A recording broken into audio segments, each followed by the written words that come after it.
Hi అండి. ఈరోజు మామిడికాయ పులిహోర చేసుకుందాం. ఈ 2 మామిడికాయలు అయితే ఏంటంటే రేపు ఉగాది వస్తుంది కదా, తెలుగు సంవత్సరాది. దానికి పులిహోర చేస్తాం కదా కంపల్సరీ. దానికోసమని ఎలా తయారు చేయాలో చూపిస్తాను. మామిడికాయలు 2 తీసుకున్నా కదా, ఒక కాయ కోరేసాను. ఇది కోరిపీట కోరేసాను. ఇంకొక హాఫ్ ఉంది. పులుపుని బట్టి మనం తరుక్కుందాం. ఇంకొంచెం కోరుతాను. ఇది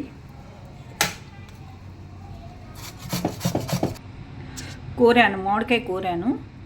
మనం ఇప్పుడు పులిహోర కలుపుకుందాం. అన్నం వేసుకుందాం. మేము కొంచెం బ్రౌన్ రైస్ తింటాం, రా రైసు. పులిహోరకి అన్నం మనకి ఎంత కావాలో అంత వేసుకోవాలి. మెంబర్స్ని బట్టి అన్నం వండుకోవాలి, అన్నం వేసుకోవాలి. కానీ పులిహోరకి వైట్ రైస్ అయితే బాగుంటుంది, కానీ బ్రౌన్ రైస్ తింటున్నాం కాబట్టి ఇదే అలవాటు అయిపోయింది మాకు. రైస్లో ఫస్ట్ కొంచెం ఆయిల్ వేసుకోవాలి, ఎందుకంటే మెతుకు అతుక్కోకూడదు కదా. అందుకని ఫస్ట్ కొంచెం ఒక స్పూన్ ఆయిల్ వేసుకోవాలి. పసుపు వేసుకుందాం. కొంచెమే లైట్గా రాయింగ్ వేసుకుందాం మళ్ళీ, ఎందుకంటే తాలింపులు వేసుకుందాం మనం. ఇప్పుడు ఈ మామిడికాయ కూర ఉంది కదా, ఇది మనకి ఎంత కావాలి ఈ రైస్లో అనే దాన్ని బట్టి మనం కలుపుకోవాలి. కాయ పులుపు కూడా చాలా ముఖ్యమండి.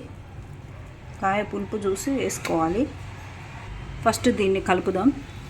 నేను స్పూన్తో గరిటెతోటి కలపట్లేదు, చేతితోటే కలుపుతాను నేను ఎప్పుడు. నాకు అదే అలవాటు. చేతితో వేయటం వల్ల, చేతితో కలపటం వల్ల కొన్ని ఏంటంటే కరెక్ట్గా తెలుస్తాయి, స్పూన్ల కంటే కూడా ఎక్కువ. నేను ఫస్ట్ మామిడికాయ కూర ఎందుకు వేసి కలుపుతున్నానంటే, రైస్కి కొంచెం ఈ పులుపు కొంచెం పట్టుకుంటుంది, మంచిగా పీలుస్తుంది కొంచెం రైస్ ఈ పులుపుని. ఉప్పు వేస్తున్నాను. మీకు ఎంత కావాలో అంత వేసుకోండి. పింక్ సాల్ట్ వేస్తున్నాను,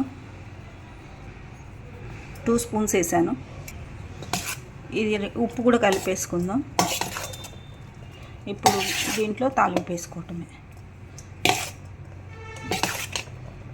తాలింపు స్టవ్ వెలిగించుకున్నాను, ప్యాన్ పెట్టాను, ఆయిల్ వేసుకుందాం. కొంచెం మంచిగానే వేసుకుందాం, డ్రైగా ఉండొద్దండి పులిహోర ఎప్పుడు కూడా. ఇది మామిడికాయ పులిహోర కదా, ఏ పులిహోరకైనా డ్రైగా ఉండకూడదు, కొంచెం ఆయిల్గానే ఉంటే బాగుంటుంది.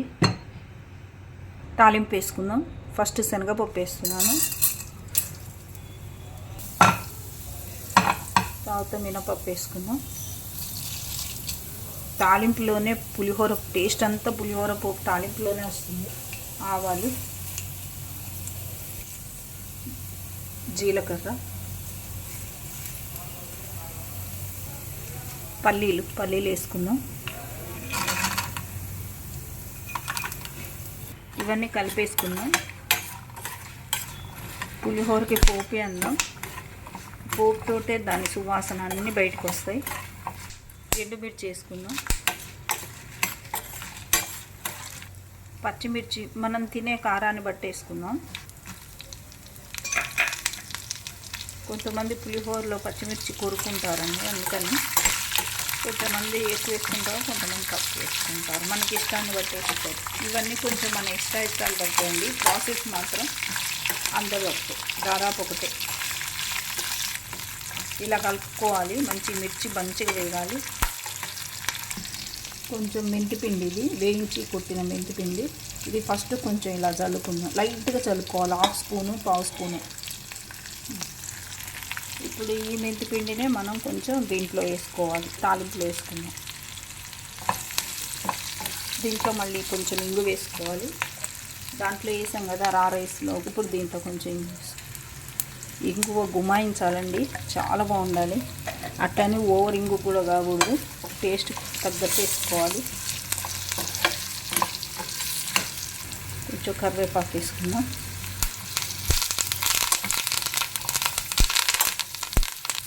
పోపుకి కరివేపాకే అన్నం మంచిగా వేగింది కదండి. కరివేపాకు, పులిహోర కరివేపాకు చాలా అందాన్ని ఇస్తుంది, టేస్ట్ని ఇస్తుంది, సువాసనని వెదజల్లుతూ ఉంటుంది. చక్కగా వేగినాయి. తాలింపు వేసేసుకుందాం. ఇందాక ఇదంతా మెంతిపిండి కదా, దీని మీద ఈ వేడి పోపు వేయాలి. దీన్ని కలుపుకోవాలి. కొంచెం మనకి ఎండుమిర్చి మెత్తగడితే అనుకుంటే పక్కకు తీసుకొని పెట్టుకోవాలి. మంచి తినేటప్పుడు కొరుక్కుంటే చాలా బాగుంటాయి. ఇది మామిడికాయ పులిహోర.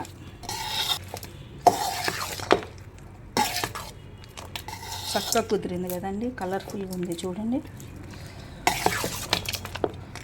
కొంచెం ఉప్పు సరిపోయిందో లేదో టేస్ట్ చూసి చెప్తాను. పులుపు ఉప్పు ఎలా ఉన్నాయో చూసి చెప్తాను. కొంచెం ఉప్పు తక్కువైందండి, కొంచెం వేస్తున్నా. ఎందుకంటే పులుపు కదా మామిడికాయ. ఒక హాఫ్ స్పూన్ దాకా పట్టింది. కొంచెం కూర మాత్రం పక్కన పెట్టుకోండి. ఎక్కువ తక్కువలో అయితే కలుపుకోవచ్చు. ఒకవేళ కూర మిగిలింది అనుకోండి, మామిడికాయ కూర పచ్చడి చేసుకోవచ్చు. అది నా యూట్యూబ్ ఛానల్లో ఉంది, చూసి చేసుకోండి. లైక్ చేయండి, షేర్ చేయండి, సబ్స్క్రైబ్ చేయండి.